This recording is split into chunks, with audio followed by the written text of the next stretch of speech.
Hey, what's up, man? Not a lot. Want to talk about NFTs today? Sure. Cool.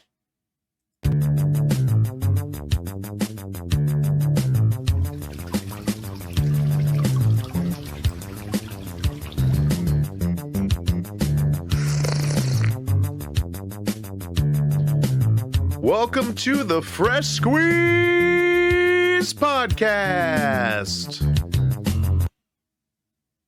I just discovered what boogers smell like. What's that?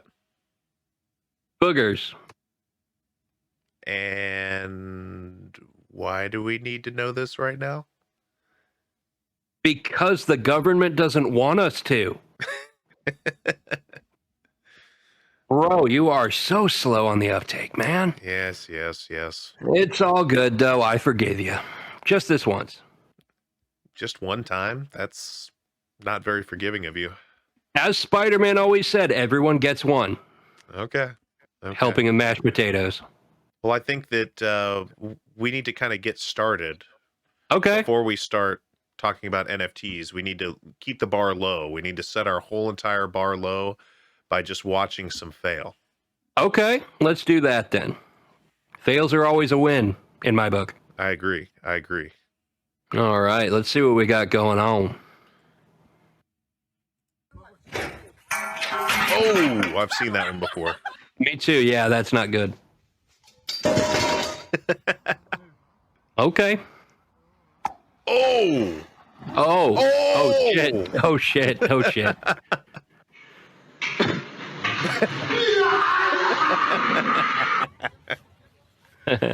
Oh. Hey, at least he landed it. Oh.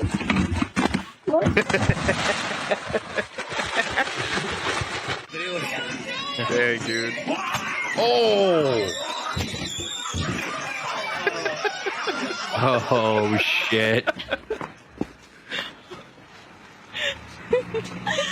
Oh.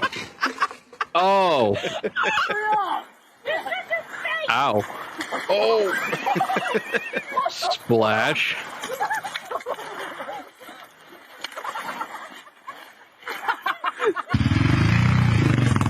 Oh. Ow. Jeez. Hey, morning guys. So now seeing It's like Hey, that that Jesus harken video. back to the Jesus. using that. So obviously it engages multiple muscles. What even are they Guy is doing on going, those? he's going for it, man. He's had it. Oh.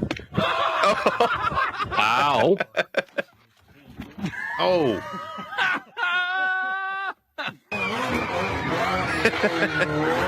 What's Iron Man need a motorcycle for? Oh.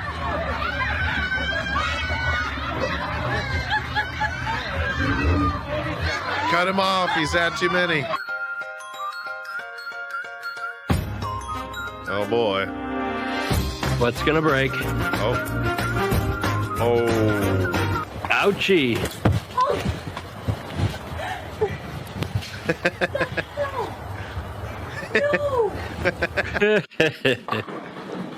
Oh. He's not sure. Oh my. Oh no. I mean, Dang. if he had man. just put one hole in the ceiling, that would have sucked, but Jeez. the whole ceiling came down. Good job, David. So I think before we talk about NFTs, we've set our bar low. Had some We funny have. laughs here, but I think this is something that the past at least couple episodes we've been talking a lot about video games, and Right. one of the biggest things that are being talked about right now in video games are NFTs. And I just want to ask, do you know anything about NFTs? Not a fucking clue. Don't Okay. even know what they are. I know a little bit, but I don't know enough to kind of talk or I guess give a definition or whatever. So we're just going to watch a couple videos. They're about 5 minutes each. And I know, bear with us for 10 minutes here, but I think it's going to be useful to kind of just watch these quick kind of blurbs of, first, what is a blockchain? which is important for NFTs, and we'll learn why. And two, what are NFTs? Okay. So we ready? Yeah. Let's do it. I'm always down to learn. Let's do it. So we're going to go back over here. And this is simply explained. If you like this video that we're going to watch here, be sure to go over to their channel and give them a subscribe. But let's get right into it here. Blockchains are incredibly popular nowadays. But what is a blockchain? How do they work? What problems do they solve? And how can they be used?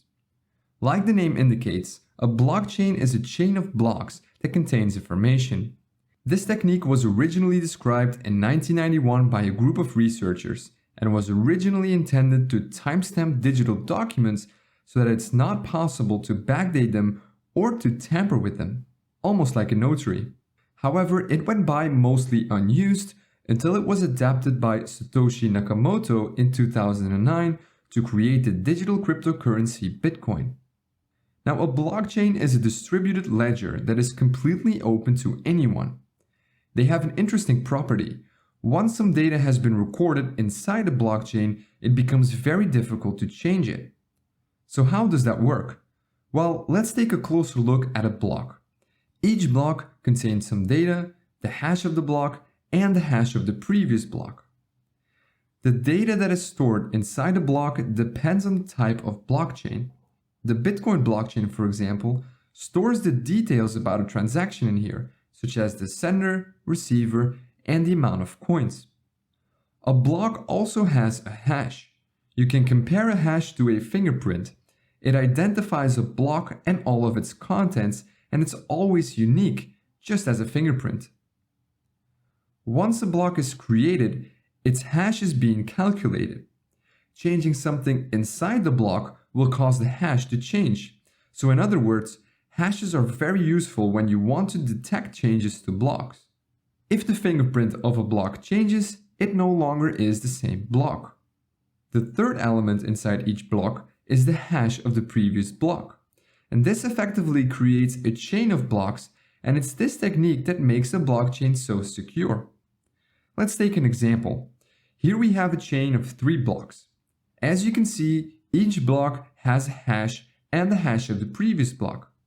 So block number 3 points to block number 2, and number 2 points to number 1.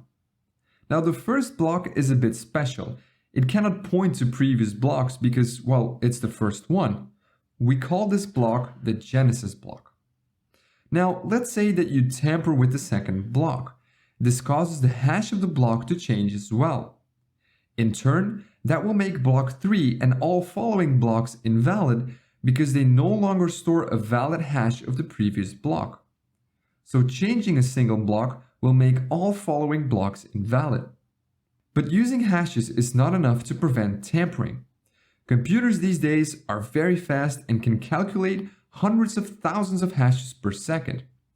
You could effectively tamper with a block and recalculate all the hashes of other blocks to make your blockchain valid again.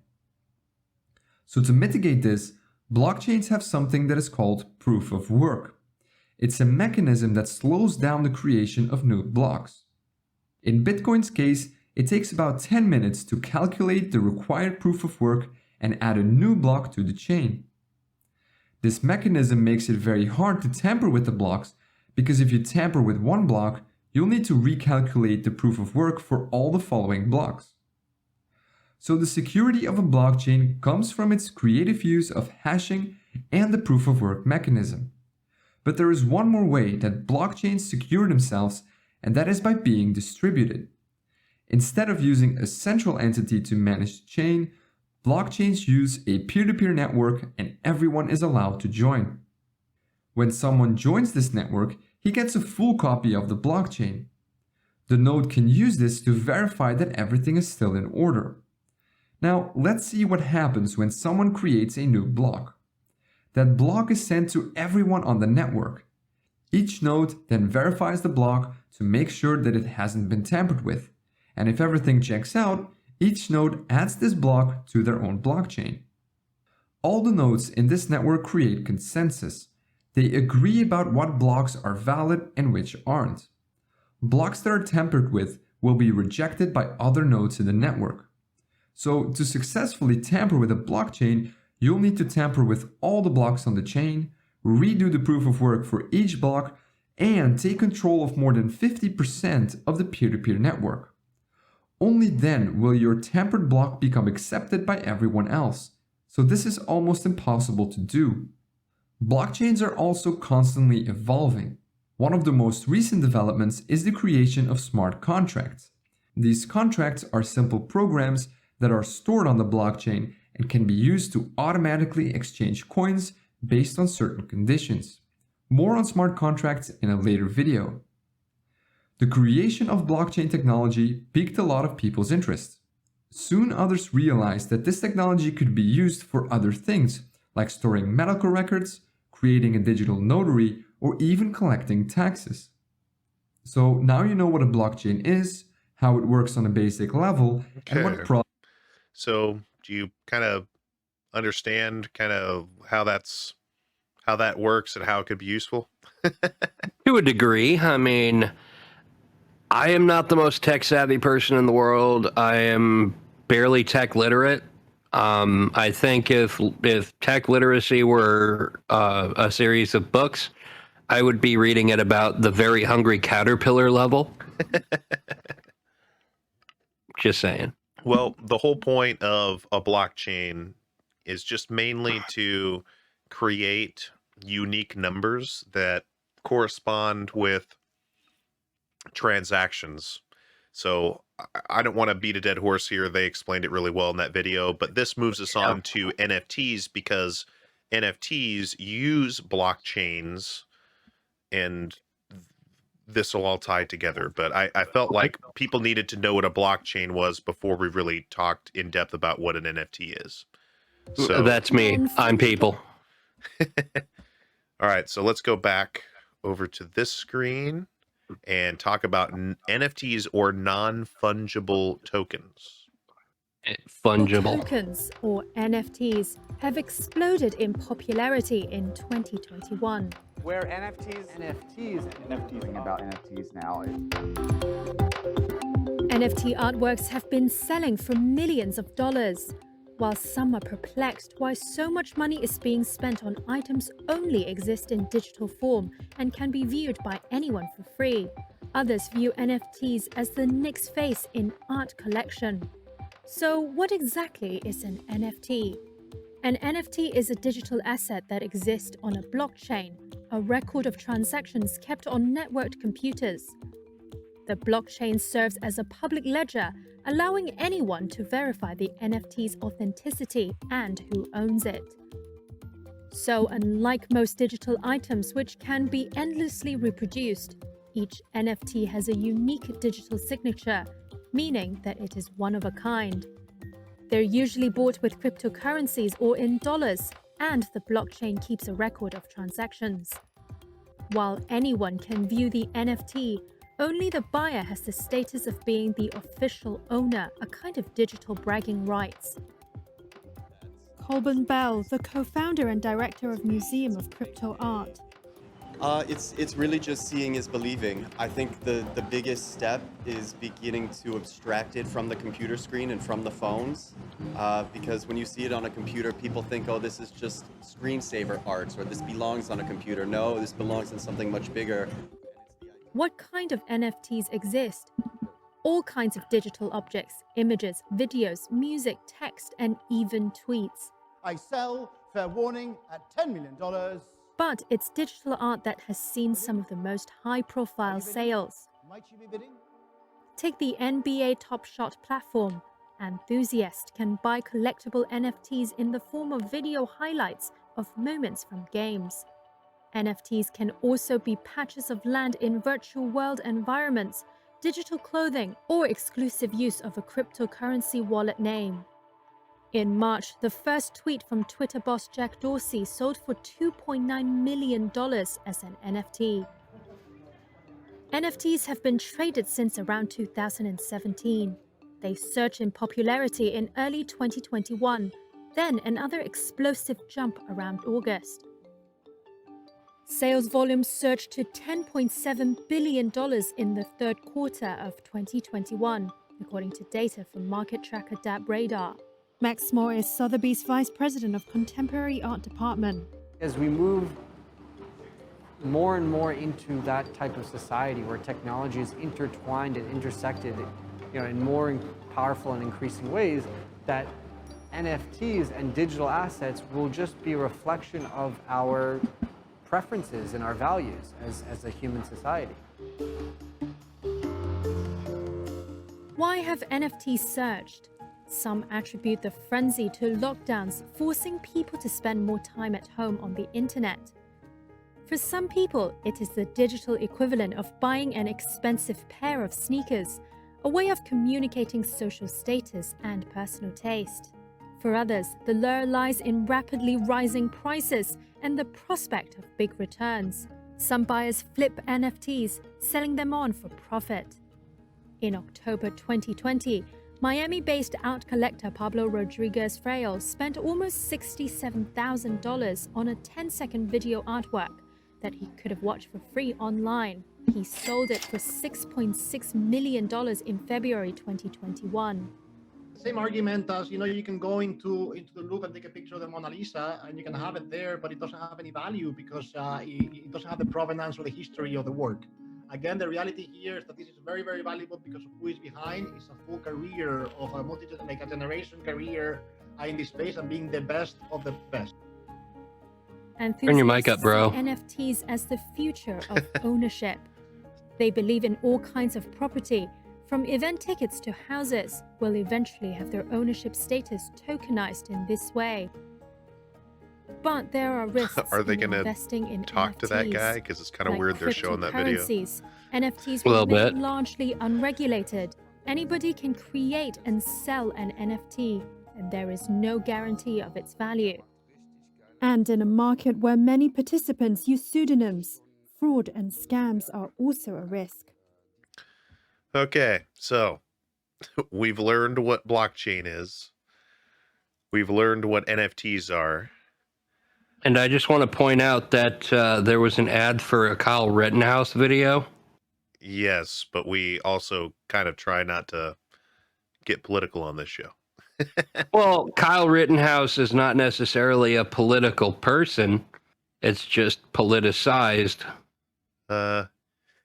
I mean, what he did was absolute garbage. He should be in prison. But the fact that he exists is not a political thing. Yeah, I guess I could see that. So, like, I'm actually doing a video on that. I've got about 70% of the script written for it on my other channel on Smoothly TV. I'm actually doing a video on specifically the morality of Kyle Rittenhouse.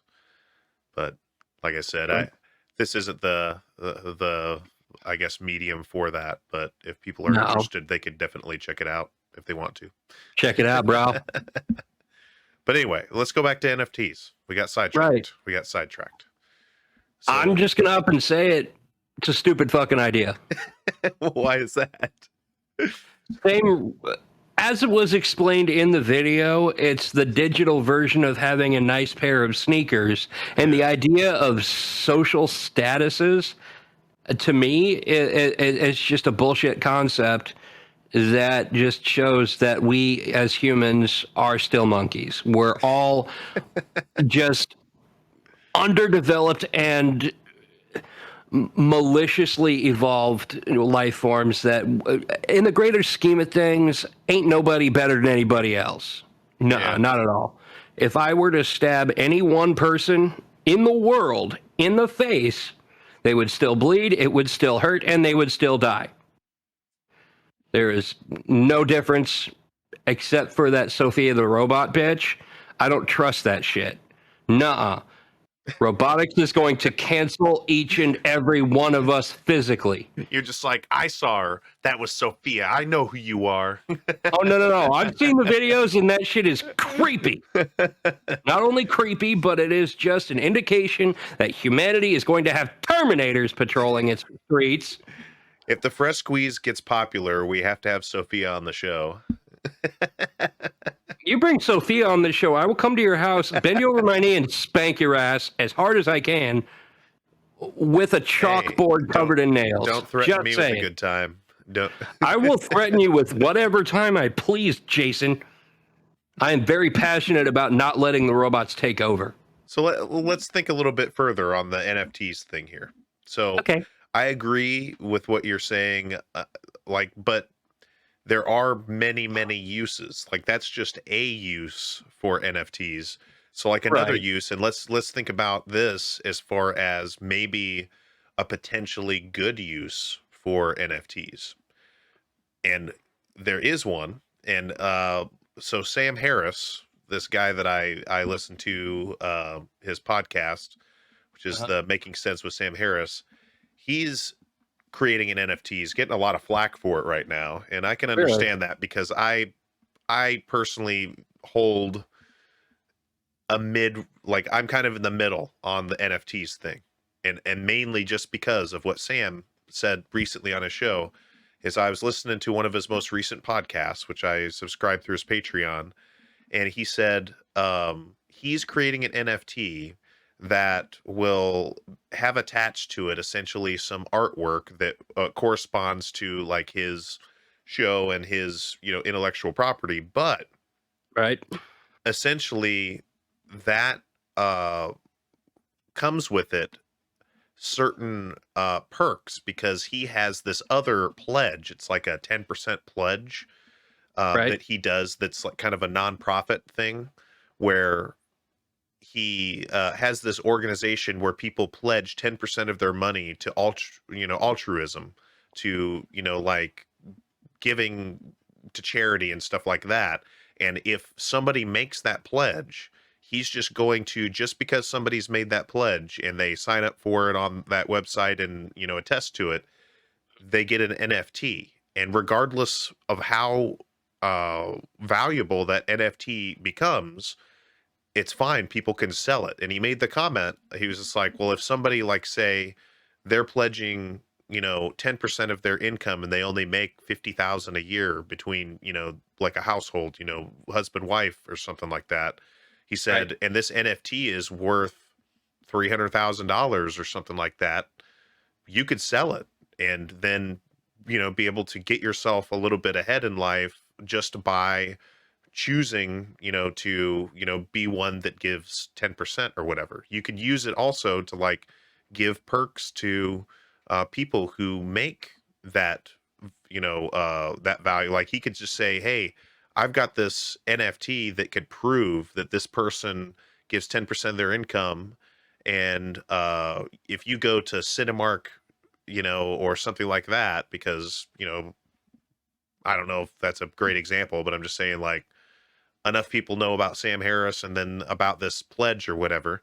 It's just, hey, we at Cinemark, are able to market that we're willing to pledge that everybody that's given, 10% of their income or whatever, or pledges to do this, we're going to give them, a 10% discount on their movie tickets or something like that.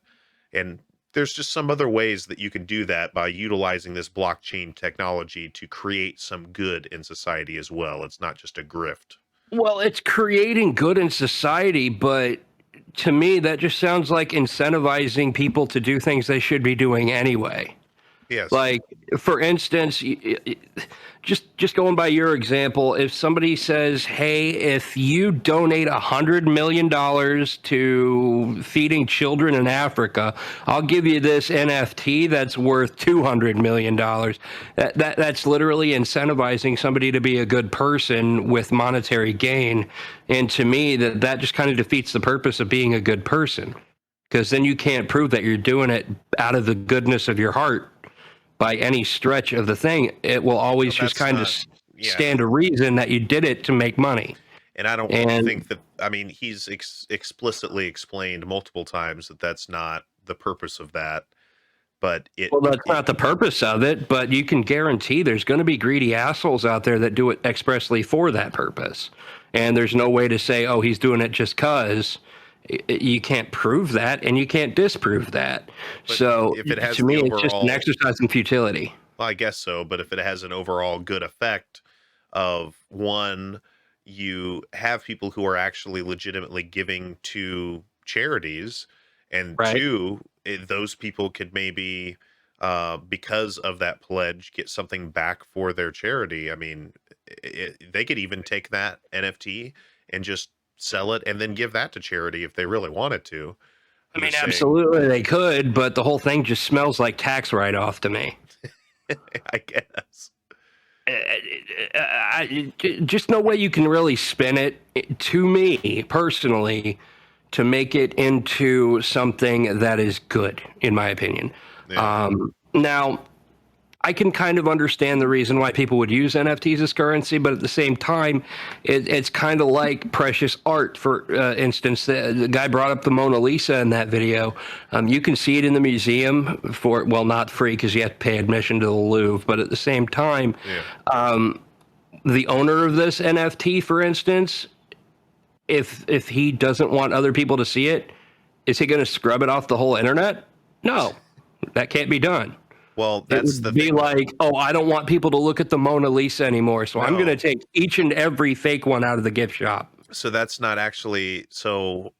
Essentially, when you get an image like that, let's say it's a JPEG or a Sure. PNG, because that's like not, that's like a more raw file or whatever. Right. But point being is you have this file, whether it be a video or an image, and you can tell through the blockchain if that file has been altered. And in fact, that's a way that governments, in fact, can tell the difference between AI generated images and like a real actual Like a image. deep fake. Yes, they can tell, because the deep fake, even if it's done in real time, like let's say it's like your Snapchat style app that goes over top of your face, you can tell just in the video itself, the way that the file is constructed, that it is a fakery. Like it's Okay. not just a raw file or whatever. So essentially, like let's say somebody gets a copy of a copy of a copy of the Mona Lisa in digital form, we would be Right. able you would be able to tell through kind of file sleuthing or data mining or whatever on that file how many copies had been made, previously off of that file, and whether it was the original. Right. Now, like I explained earlier, I am pretty much tech illiterate, but I'm pretty sure that even with that illiteracy, I could tell for sure that a digital copy of the Mona Lisa is not the original.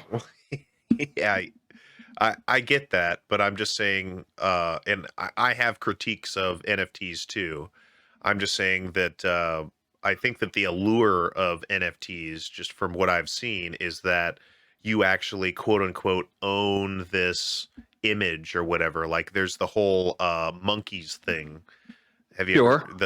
have you heard about that, where people are buying these images of monkeys? Yes, I have seen that. Let me actually look this up. There's At that this Jimmy time, Fallon. I still didn't know what a fucking NFT was. I still had no idea what a blockchain was. So the images of the monkeys that I saw were meaningless, completely fucking meaningless. Right. And well, to that, I'm just gonna go ahead and say it.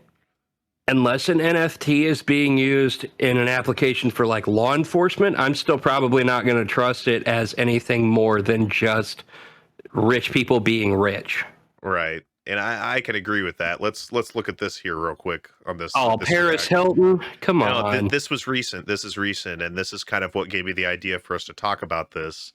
Is like Reddit is essentially saying big time that like this NFT thing is obviously just rich people doing something stupid because they have money to throw around, and Has nobody Paris Hilton really been relevant for like 20 years? I don't think so. I mean, she had to Yeah, like essentially no. have like a sex video to. Well, stay she had a relevant sex so video that long. put her relevant for like 5 days, and then it was nothing. Well, let's watch this real quick. She's not even all that good looking, to be Last perfectly time around honest. the show, I asked you to explain NFTs, and you did so in a great way, which is a very hard thing to really explain to a lot of people. But since then, Forbes has named you one of the 50 top 50 most influential people in the NFT space. So congrats on that. You know what you're doing. Isn't that being like the hottest waitress at a Denny's? Community and being a voice and sharing my platform and just getting the word out there, because I think it's just such an incredible thing to be a part of. Yeah, I jumped in. I bet it is. I know, I heard. I'm so happy I taught you what they were. You did. You taught me what's up, and then I bought an ape. I got an ape too because I saw you on the show with Beeple and you said you got a MoonPay, so I went and I copied you and did the same thing. You did? Mm-hmm. This is your mine. ape. Yeah, We debuted. it's really cool. There you go. Like the hat, the shades. Now, what? How do you pick? Because you can pick your ape. Yes, I was going through a lot of them, and I was like, I want something that like kind of reminds me of me, but this one. I mean, she does kind of look like a monkey. I think we made like another version of it where he takes the hat off and blonde hair comes out. Yeah, because you can do. Oh my God, that's like so hot. We're part of the same. We're part of the same community. We're both apes. I love it. This Here's is my Jimmy ape. Fallon's. Here we go. Yours is so cool. I love the red thanks, hearts on Jimmy. your I actually like his better. It reminded me of me a little bit because I But wear that's striped his. shirts. You can't like that. That's only his I've to worn like. these heart Oh sunglasses. fuck, I'm going to prison. Just It's as a joke, they No, have I'm them, just and as a joke, I put them on. So I've done this, and I love yacht rock and being breezy. So I'm like, yeah, Yacht rock. I like the blue. Yeah. Dude, look at us. That just goes to show you he's got a net worth over $1 billion. Getting This yacht is, rock. You have a new NFT. You have one being released soon. We have it here. Another one. What Here can we you go. tell us about this? Well, it's Another NFT one. series that I'm doing with Super Plastic and releasing on Origin Protocol. Super And plastic, then I like did what another 90% piece of your on body's made of? 6 months, and it's all a collage of all of my memories with Carter, and it's called my. Minus the one shot in night vision at a hotel room, right? Wow. Yes. We could just spend this whole episode ripping on Paris Hilton. This is. I You love mean, it so much. I actually. she's give you essentially the just first like, one. hey, please buy this thing that looks like a gas station wall. We'll be honored. And I want to give one. To Yeah, everyone in the audience. absolutely. A gas station bathroom wall. It's like my favorite memories. All right, two things about that. Two things. One thing's it makes me giggle a little bit, and the second thing makes me want to kill myself. Wow.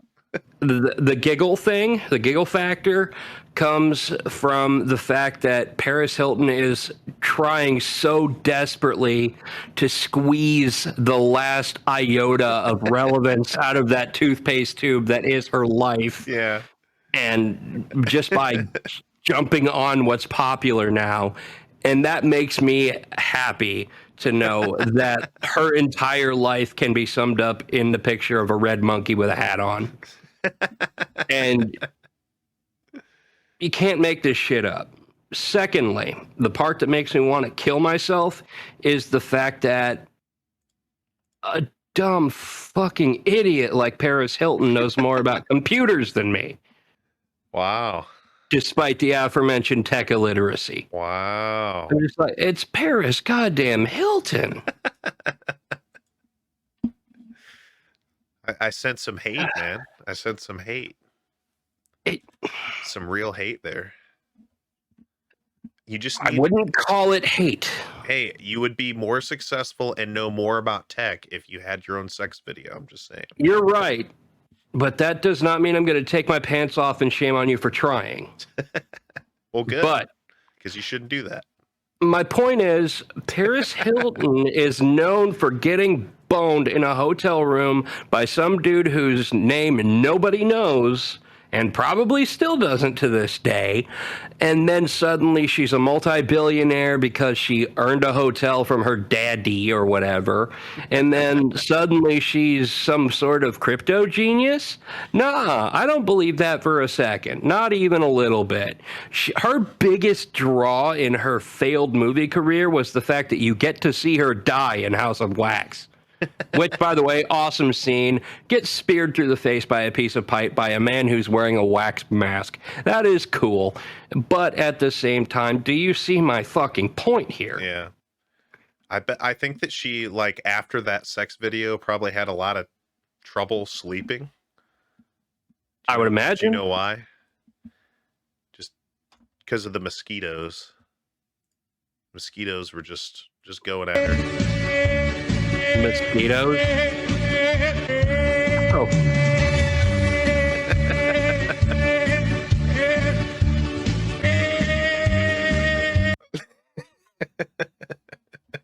Just kept her up, dude. I'm telling you. Well, it's a real thing that I happened. don't know what to think about that video other than why is Count Dracula crying? I don't know, but mosquitoes, they'll keep you up, especially Okay. after you've made a sex video. I have got a message for our viewers. What is that? Socialite is not a real job. Just saying. Thanks for that. You're welcome. So do you have an NFT that you want to make to express that exact same sentiment? Yes. It would be me trying to shove my own balls up my own ass with one hand while trying to draw a circle on an Etch-a-Sketch with the other. Do you know what we haven't talked about with NFTs yet? Oh, God. How it's going to affect gaming. Okay. So NFTs, let's see what we got here. No, I mean, I don't have anything to show. We'll just talk about it. Well, yeah, that's what I'm saying. Let's talk about that. So the thing with NFTs and gaming is that if you buy something in a game, let's just use an example that everybody knows. Let's say Call of Duty, right? And you get a gun skin. Okay. You can essentially make that gun skin that you get an NFT so that you're the only one that owns that custom NFT gun skin. And I mean, people already pay a lot of money for like skins that other people can pay money to get that skin. But like, for example, Ubisoft, and I can't remember what game it was, if it was like a Rainbow Six or what Siege. It was. It was Siege, but the point is they were making it so that you can buy these skins, and it's an NFT so that you could sell that skin potentially later because it's unique, and people will buy it based on kind of like saying, hey, it's unique and I value that skin because I saw you maybe on like stream or something like that, like a really popular shooter streamer or whatever is like Shroud. So like if Shroud uses a unique skin for 100 streams straight or something like that, they could essentially say, hey, I'm going to sell this unique skin and you'll be the only one that has it because it's an NFT for X amount of dollars, and just auction it off. I'm just saying, like, and even let's say that Shroud decides, even though he probably makes already pretty decent money for I can only imagine CS:GO scene and then moving into Tarkov and etc. But no hate. You know what I'm gonna do? Hating on I'm gonna Shroud. go ahead and look up Shroud's net worth real quick. It's probably decent, but the point is he could decide to auction that off and then give that to charity. And I'm just saying there are some ways that this the coin lands and it's a good thing. But I agree that it is really making it so that, especially in the gaming community, I'm sorry, but most likely it's going to be a bunch of grifting. It's going to be a bunch of people like essentially using this blockchain technology to make a quick buck off of people who don't quite understand it, but think it's all the craze. And that's unfortunate. That's unfortunate. I just checked Shroud's net worth, and as of 2000, it doesn't say. But he is Canadian Polish. Yeah. Okay.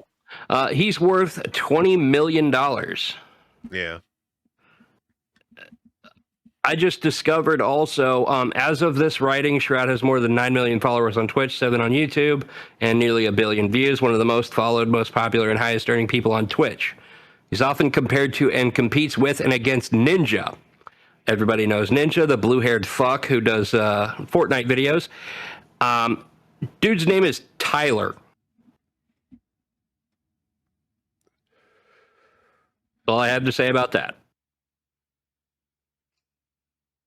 Thank you. I can't hear you. No, You're welcome. I coughed, so I didn't want to cough in the audience ear. Makes It's sense. called courtesy, man. Jeez. What's courtesy? Why don't I have her number?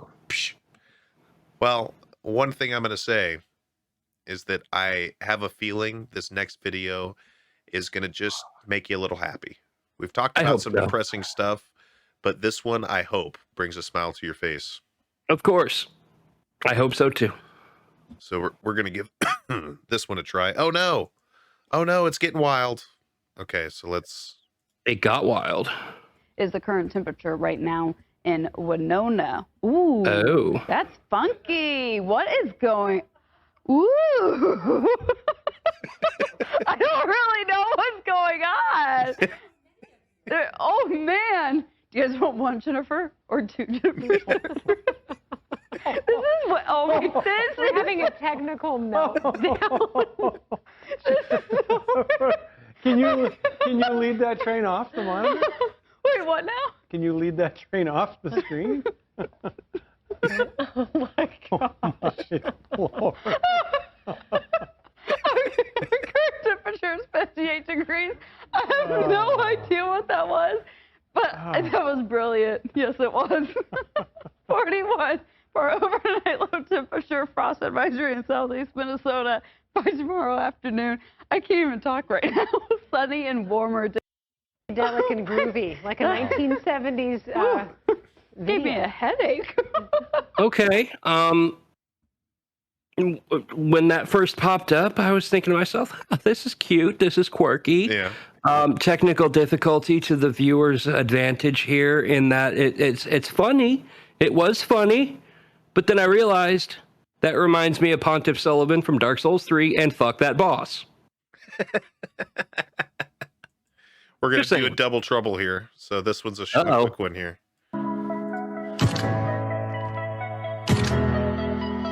Mommy.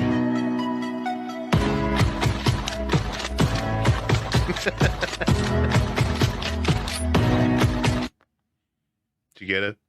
Yeah, I get it, but it wasn't a double trouble. You're saying that one doesn't count?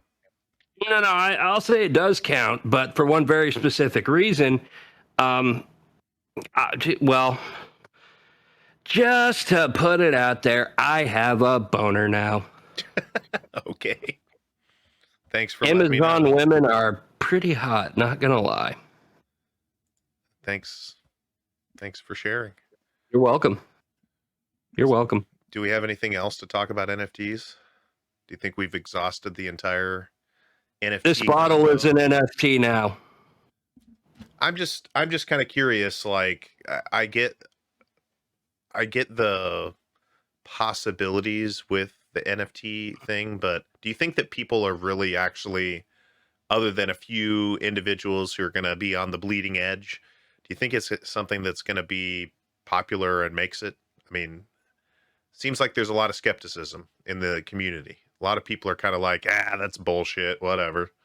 Well, I genuinely don't know how to think about it because it's a matter of time before all the technology, the entire world collapses. It's just going to happen eventually. Whether it is a permanent thing or if it just happens for a little while and the entire internet is just erased. Just over a few hours or minutes even. All this technology is just going to disappear one of these days. And what is any of these people going to have to show for it? I don't know nothing. if it's going to... I mean, I can agree with the sentiment, but I don't think that technology is just going to disappear unless we have a catastrophic event. I kind of explained my thought process on this a little badly on that, but do you see what I'm trying to say here? Like, they don't have anything of value. No, they really don't. The thing that it's kind of like they're manufacturing the value, but it's not like real value. Now, one thing I can say though, now here's another thing. If you're an artist, right? you can in fact use NFTs to create value of your art. So like that's a way. So like if you have a painting, say, you can have that, you know, likeness sold essentially in the digital space as its own unique thing, which could give it potentially more value than if you were to sell it in the physical space. So, I mean, what are your thoughts on that? I mean, I think that it could be a positive thing. Just real quick, sorry. I think it could be a positive thing, just as a quick note, that can help artists with the problem of society not appreciating artists enough. They can maybe get around it by using NFTs to their advantage. Okay, my thoughts on that are as follows. Art, again, this is highly opinion on me. Yeah. But to me, art is nothing more than people saying, ooh, pretty colors, who drew that? Oh, this famous guy who drew other things that made him famous? Cool. That's worth millions of dollars, I decided. So, you know, there's that. But then art lost all credibility when James Franco created mental art. Did you hear about that shit? No. James Franco, famous actor and sex offender, created a fucking idea in his head that basically he put a blank canvas on a wall at an art gallery. And when people would come by, he would say, I want you to imagine a piece of art on this canvas. Do you want to buy it for $10,000? And some fucking lady did buy it. She bought a blank canvas that he told her to think about an artwork on. Art has no meaning anymore at all. Well, like none. That reminds me of that famous case of the one guy. I mean, sold for a lot more than 10K even. It was just literally a banana duct taped to a wall. No, I've seen that. I've seen that too. And then later somebody ate the banana. Mm-hmm. Like they just I remember that. I saw that. But there was also another guy who at some snooty art gallery in like San Diego or something, because let's be honest here, California and New York are the only place that a snooty art gallery would ever make any money, because everybody in both of those places are fucking idiots. But there was a guy, a janitor at an art gallery, who upended a trash can by accident while he was cleaning the place up overnight. And instead of cleaning up the mess, he had this brilliant idea to take his broom, sweep it all into a pile, put one of those little tent-shaped papers with a number on it next to it, and somebody fucking bought it. Somebody fucking bought it thinking it was high art. It was classy and it was expensive. So it kind of reminds me of that meme from, I guess it is kind of the early 2000s. I don't know if it was late 90s necessarily, but it originates from American Beauty. Have you ever seen that movie with Kevin Spacey? I have not seen it, but it has Kevin Spacey in it, and it also has a 14-year-old in a nude scene. So I've given it a miss, and I plan to continue doing so. It's not really a nude scene, but anyway, the point is that in that movie, he was talking about dang it, I lost my thought. Is it the plastic bag blowing in the wind thing? Yes. Okay. So yeah. Sorry. You brought me back. So essentially, that's where that meme comes from. Is like, is that really art, dude? Like, or do you just take personally a bunch of meaning in this bag floating around, and that's your way of kind of like peering into the darkness, as they say, and the darkness peers back, and you know, like you're just getting a lot of meaning out of this, but quite frankly, you know, as you haven't watched the movie, and that's fine. I'm familiar with the scene, though. But I'm just saying, familiar like, with that guy, like the other part of the movie is that he sells high class, high, you know, THC content weed or whatever. And it's all like kind of the Big Lebowski type thing, you know, where he's just like, well, that's just kind of like your opinion, man, or whatever, you know, like that type of stuff. But the point is like, that's where I kind of feel you're talking, and I can agree, is that very often people are just all like, hey, that's art. And you're like, huh, why? Disclaimer. I've never seen The Big Lebowski either. Okay, well, you're missing two really good movies. I'm just saying. I'm if still you not get going to past- trust American Beauty. Just saying. I'm just saying, like, I don't. Yeah, like the reasoning for watching certain movies that have offensive context. Like, I would even urge people to watch 90 Days of Sodom, which is way more offensive than I thought it was anything. 120 Days of Sodom. Yeah, you're right. You're right. 120 Days of Sodom. I would even recommend people watch that movie because if you're able to, see the worst depths or see some of these different concepts, you can then compare that and be able to make better moral judgments. But Well, sure, making better moral judgments does not mean that I still want to be put on a watch list. No, thank you. what? I'm just For saying, watching a watch American list. Beauty, you wouldn't No, get no, on I'm a watch talking list. 120 Days of Sodom. Oh, Yeah, yeah. that I don't think I even have a copy of that anymore, but I watched it a number of years ago. just the movie itself. I've never seen it, but I know what it's about. I know what is involved in it. And just knowing that, I feel, has me worried that the FBI is going to be kicking in my door any second. Yeah. But but some shit just should not exist. Yeah, It just and really should not.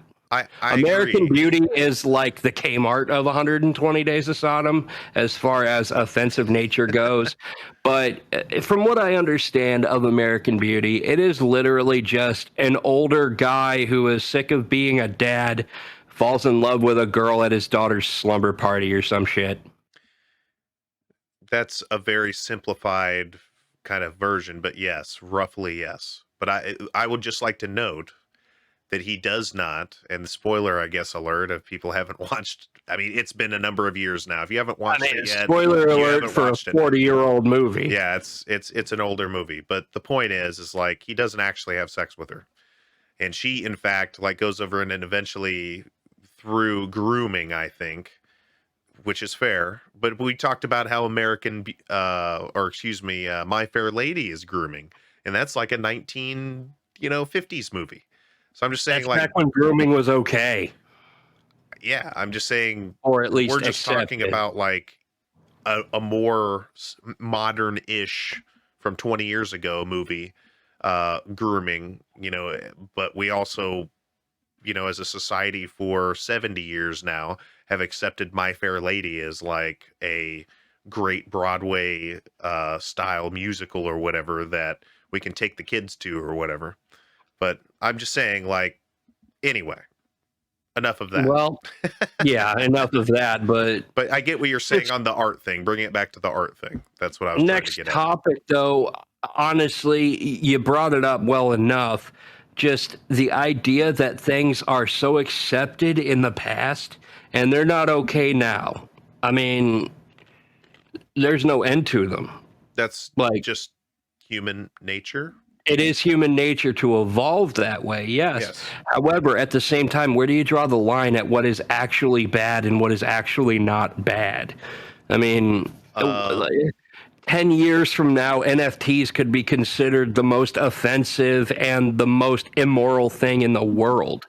Well, I and mean, we that's wouldn't know actually- until it happens. That's actually a cool and interesting subject that I know a little bit about, is that to be able to come to moral determinations, you have to first frame your moral argument or on something. And a lot of people frame that moral something on human prosperity, or if you want to go broader than that, if we really want to get down into the the skinny of it, those who are aware, any aware intelligence, recently, in science, they have, I think it was Great Britain or something like that, has noted that, now considers octopuses or octopi, I don't know how you say that, to be sentient, Octopuses to be is sentient proper. beings. And so I'm just saying, like, we want to kind of, as a basic statement, We want the least amount of human or, sentient suffering as possible would be a moral good. And the most amount of sentient suffering possible, imaginable, or whatever would be a moral bad. And then from there, you can kind of judge by whatever you might decide to come up with, like whether we're talking about NFTs or we're talking about the internet as a concept or, self-driving cars or whatever, these moral, you're going to find that for one, there's going to be a bunch of moral truths that exist. And there's also going to be some things where you have to kind of base it on opinion because we don't know what the best moral determination is on some questions, for example. Fair.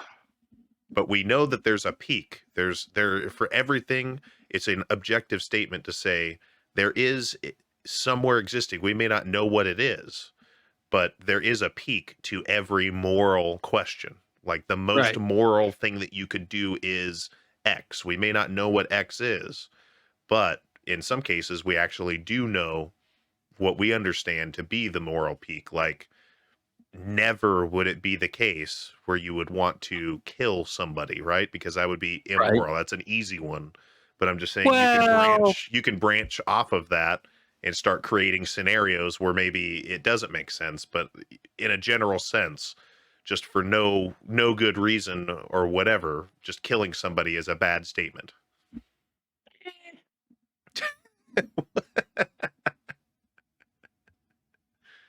I mean, what if the person you killed just killed 100,000 other people and you stopped him?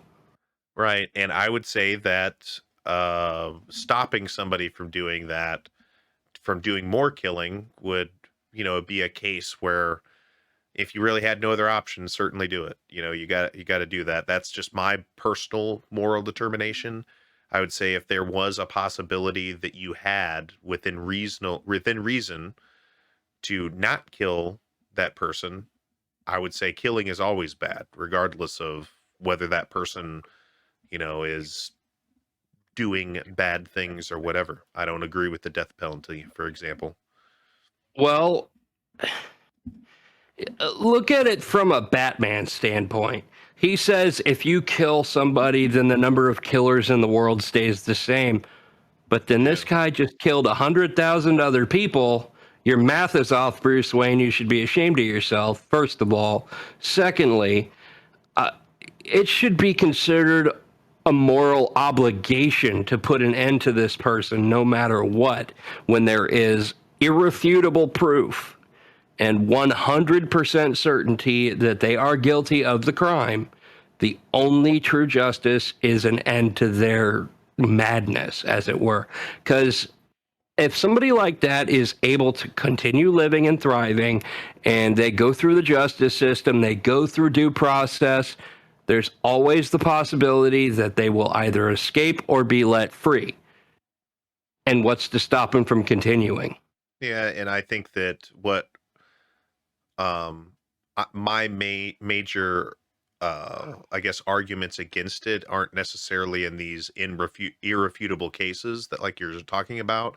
The case that you have to talk about when it's law, where people can just be killed for whatever the crime may be or crimes, then you also open up the book for then cases where people can innocently be killed for crimes.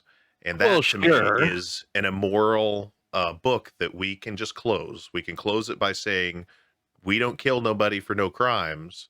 We can imprison them if we feel like, I think that there should be a big reform on things, and we're kind of getting into politics again here.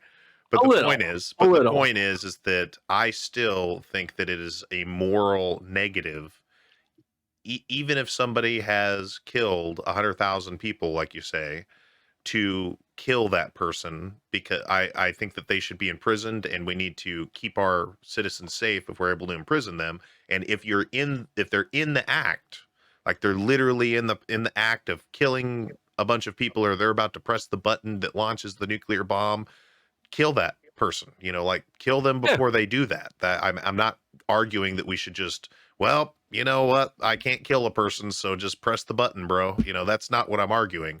But once we've imprisoned them, they're no longer a threat to anybody. I don't really agree with the slippery slope thing personally. And once again, we're talking about opinion here. I see where you're coming from, but personally I disagree. I don't want us killing anybody, but that's just me. All right. Agree to disagree. That's fine. But one thing that I think we can agree on is this next video is both potential for being very offensive, but also, in my opinion, fucking hilarious. So if it's offensive, bring it on. So let's get it right on in here. Small power. Jones, and I'm My name's Jeremiah Jones, and I'm proud to be a midget. The only thing more intense than my midget pride is my hate for tall people, or as we like to call them, biggers. Small power. Oh no! Segregation was strictly enforced in public restrooms and at water fountains. Even food was segregated. We're the master race. God made us in His image. Right. Oh no, we don't serve your kind. Get your bigger ass out of here. It seems like...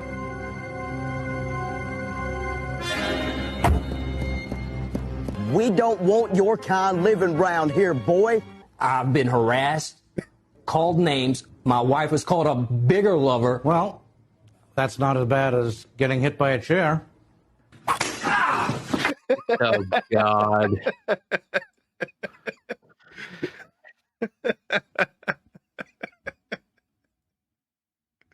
Oh.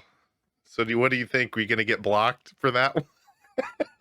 Well, it was fun having a YouTube channel. Yeah. At the same time, no, the satire in that video, absolutely understandable. 100% just... Oh, God. You genuinely take offense to that, you miss the whole fucking point. But at the same time, it just kind of brings it back to a joke. I can't remember the comedian. I'm pretty sure it was Louis C.K. No. It was fuck, who was it? Oh, Christopher Titus. Christopher Titus is a comedian. He was talking about midgets in one of his stand-up specials, and he brought up a show that he was a part of where he had told a joke about midgets.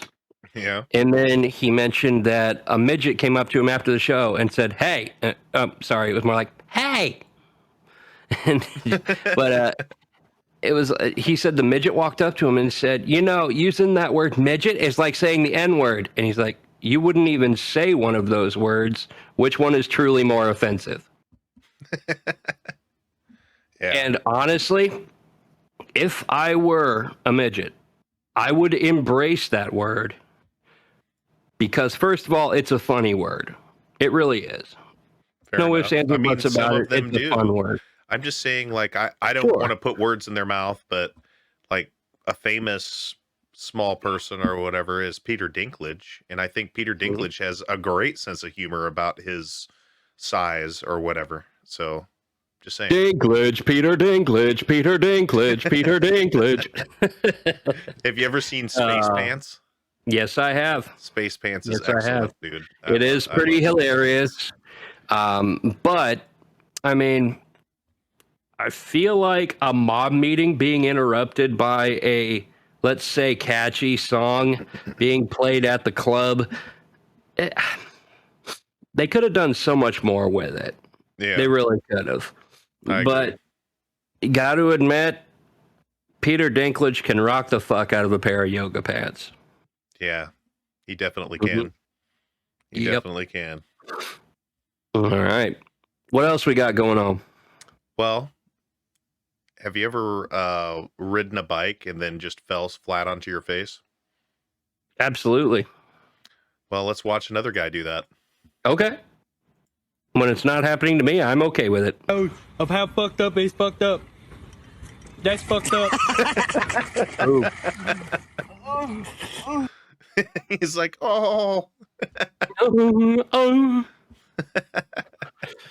I think it's been I want to say probably close to 15 years since I've even looked at a bicycle with any sort of intent to ride it. Fair enough. And I was one of the last kids in my age group to actually learn how to ride a bike without training wheels. Yeah. But my lack of riding it has nothing to do with that. Not at all. No. Just saying. And I wear that shit like a badge because I was still considered one of the cool kids back when I was still using training wheels. And weirdly, I stopped being considered cool when I stopped using training wheels. Interesting. Why is that? Twilight Zone. Why is that? Ah, well. All right. What's games next you been on the playing? list? What games you been playing lately? Still RuneScape still. Yeah. Some RuneScape? Mm-hmm. I've been, RuneScape's one of those games that you can just play for years and years. Yeah. And there's always a different experience with it, not just because of the online aspect, but because there's just so much content. Yeah. And that's what I like about a good MMO. There's so much to do, and if I will openly admit to being a casual gamer in that I don't dedicate days upon weeks of nonstop gaming. Yeah. I will play for a few hours after work and then go to bed and then go to work because I'm a functional member of society. So if you think that's a bad thing, just, give your balls a tug. To quote Shorzy. Fair enough. Yeah. Well, so what do we got going on next? I think we've got, this says, a show that's called Smiling Tree Friends. Or excuse me, it's called Smiling Friends. I was going to say Smiling Tree Friends is awfully close to copyright infringement. Let's pause this real quick. Okay. You ready? Yep. Okay, I'm almost there. I think the biggest surprises are behind me.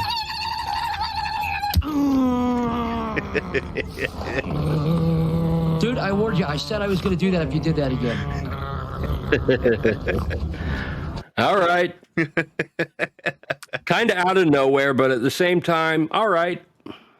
And now we're going to look at a fundraiser for this guy to get a new car.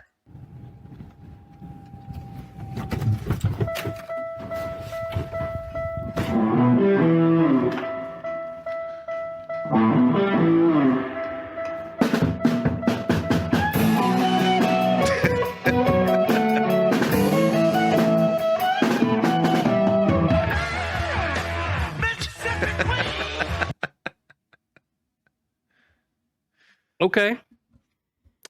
Fair enough. You do what you do, and A for effort. Just think about that.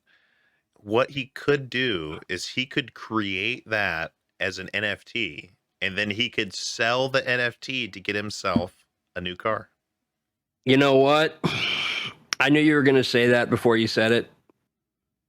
I just knew it was coming. I just wasn't sure when. Fair enough. And I'm not upset. Do we want to close the NFT book? Do we have any final thoughts on NFTs? Well, I have one final thought on it that can be summed up in one word. Stop. Okay. Shaishin. So I want to talk about something else then. Sounds good. Quick. Works for me. What do you think about Nintendo's real insane take on their intellectual property, where you essentially can't stream Nintendo games, you can't put, they put copyright strikes on essentially everything that is their intellectual property. I mean, what is your take on that? Well, in all honesty, intellectual property is intellectual property is intellectual property. You can claim something is your intellectual property when it really isn't. I mean, Nintendo's case, completely different on that, but just on the idea of intellectual property as a whole, if you say, hey, that's my intellectual property, nobody can dispute that. Nobody can. So I'm just going to say that my whole is my intellectual property. On the whole. What? On the whole, preparation H feels good.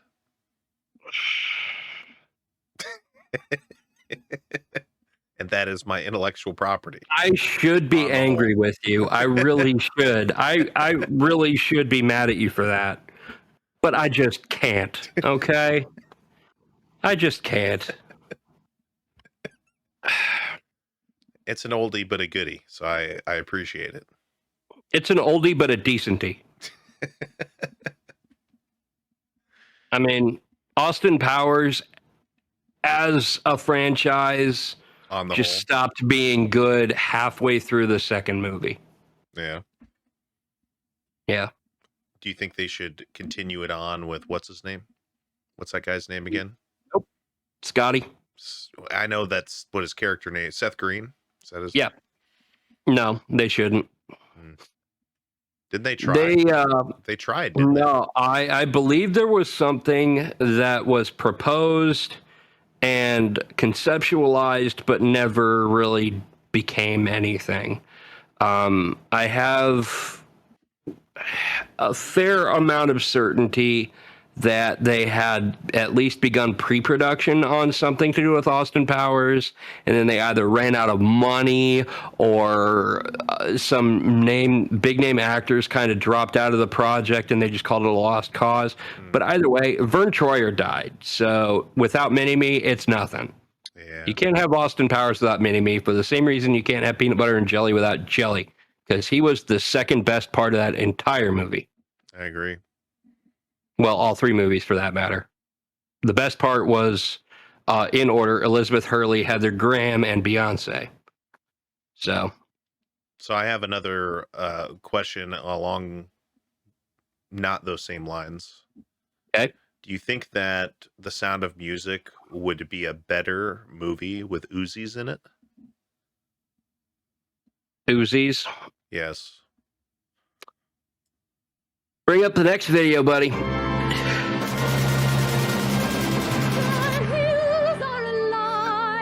With the sound of music. Okay. That was it. You want to Simple but good. I mean, we can just Simplicity is good in that. Take it. I like the little flourish she had there at the end, just flipping them over and then dropping them. Absolutely, but got another musical number here. Oh no, I did the clicky thing where I clicked off to you the did side. the clicky thing. Okay, this makes me very happy.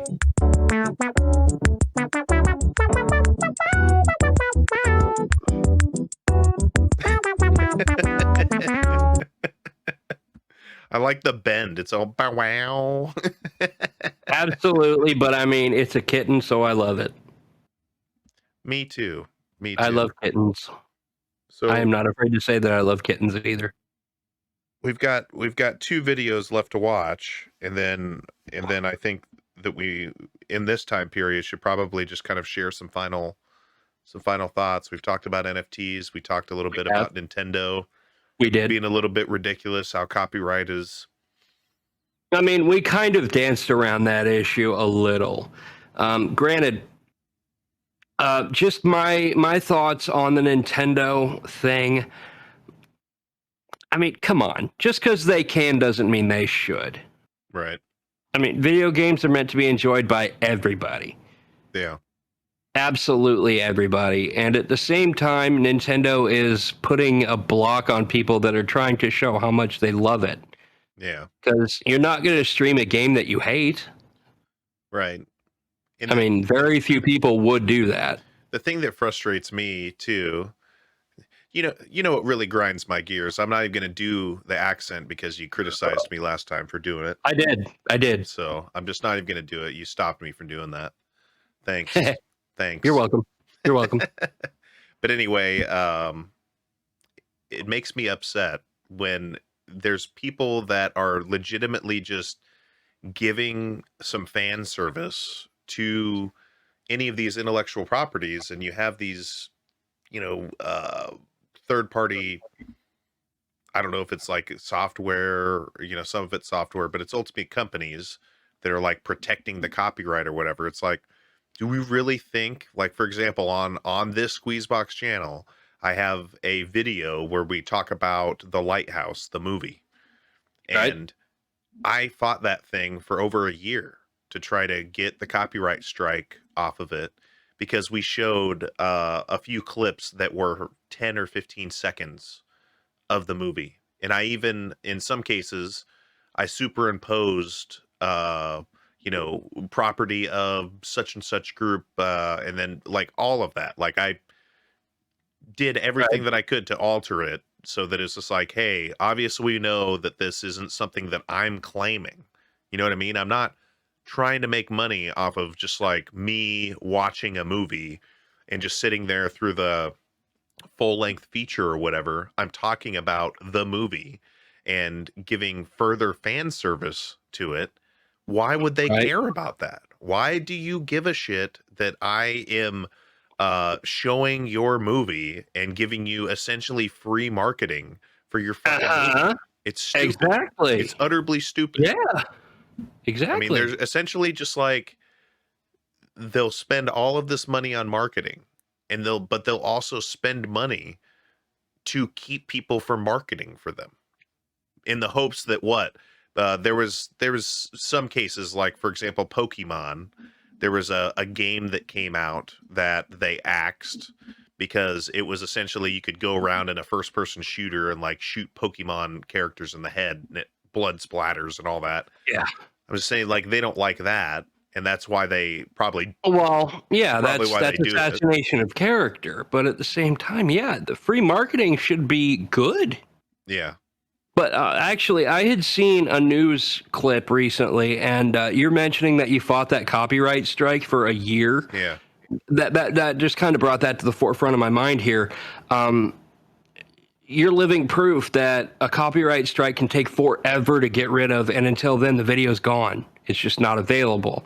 Now, there was a guy relatively recently, a fairly well-known YouTuber who did anime reviews. Yeah. And a lot of his animes that he reviewed were from this one company. I don't remember what company it is. I don't watch a lot of anime because I'm not a weeaboo. But at the same time, he watched a ton of anime, did reviews of a ton of them. He had hundreds of episodes up. And every single episode from this one anime company got copyright striked at the same time. And this guy was literally making a living off of his channel. And just because this company decided to be greedy with its own properties, they decided to make this guy's life end, like just put a stop to it completely. Right. And they copyright struck every single one of his videos that featured that. And he has to fight all of them in order to get his channel back, which that's just wrong, dude. Yeah. The same thing happens to like music channels. Yeah. So like, there's a number of channels that the people will make their own tabs, like they're legitimately like making the song or whatever, and they're tabbing it out and doing the work to make the tab available and all this. And there's music companies that are saying, hey, I don't care if you've tabbed it out, but I don't know if this is like an actual example, but just like, hey, Smash Mouth is our fucking, intellectual property. We paid That's for it. the example you go with. I'm just saying, it's a song that I heard recently on actually I shared it on the Squeezebox on our Facebook page. It was where I remember. I saw it. Yeah. That's why it came to mind. Yeah, but still, yes. I get it. You created the property, but if somebody's going to appreciate it, just leave them the fuck alone. Well, I mean, just let them do their thing. In my case, it works for fair use anyway, or in our case, exactly. On the Squeezebox, like we were giving critiques or we were reviewing the movie. We weren't like in real time watching the entire movie. Like we're just like sitting there, and it shows a screen of our face and we're just watching the movie. We're not doing that. We're just taking a 15 or 20 second clip to say, hey, in this particular scene, I thought it was really funny that Willem Dafoe was dancing around with Robert Pattinson, and they were, drinking or whatever. And there was these really funny scenes, like where he, was all like, did you like my lobster, boy? And he goes over and insults him afterwards. Like those were the funny parts of the movie that, unless you show that is the part of the movie, and you show people like in the little clip of kind of the facial expression and the real character investment that Willem Dafoe had in that character, right? I think it brings it a really big light to it, and it's useful. It does. Absolutely. And I think we can put a bow on this by saying YouTube's use guidelines and community, not the community, but like just the usage guidelines are a fucking joke. Yeah, they're not great. That's all there is to it. I can agree with that. Are you ready to do the last 2 videos here? I am. Let's knock it out. Let's do it. What do we call it? This one's a shorty.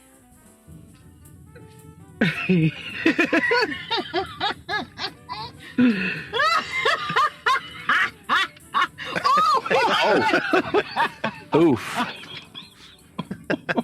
Another fail. We started off with fail, so we'll end it with a couple fails. That new sport. It's kind of like basketball, but instead we're using a 30-pound dumbbell. Yeah, blocking. Oh, shooting.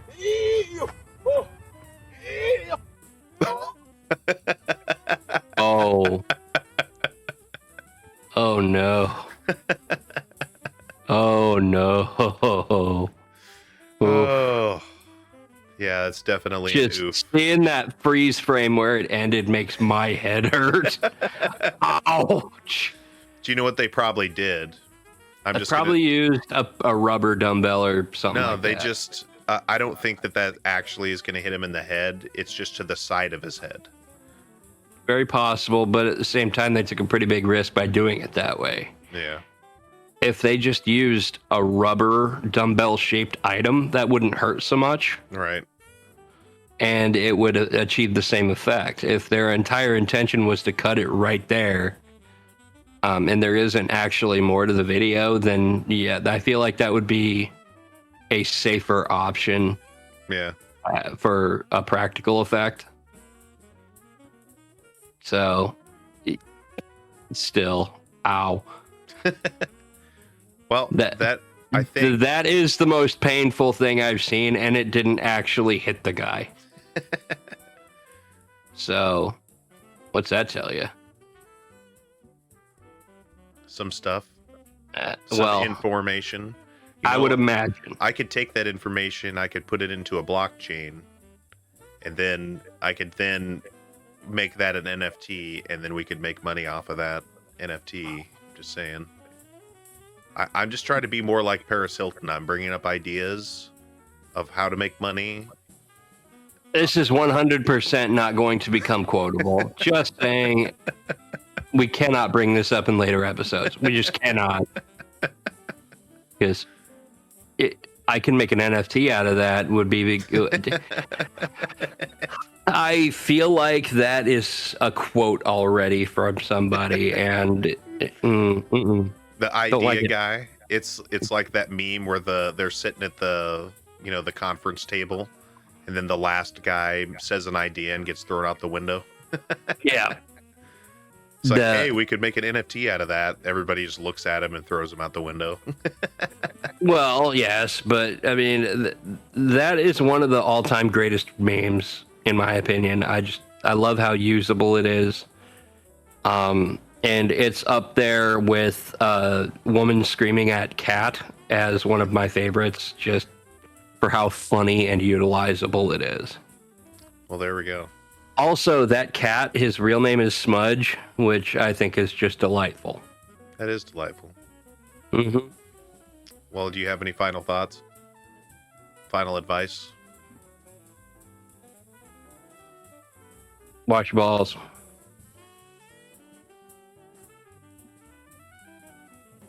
That's good advice. It is. And I will give it to anybody who will listen. Do you have anything else to say to the audience today?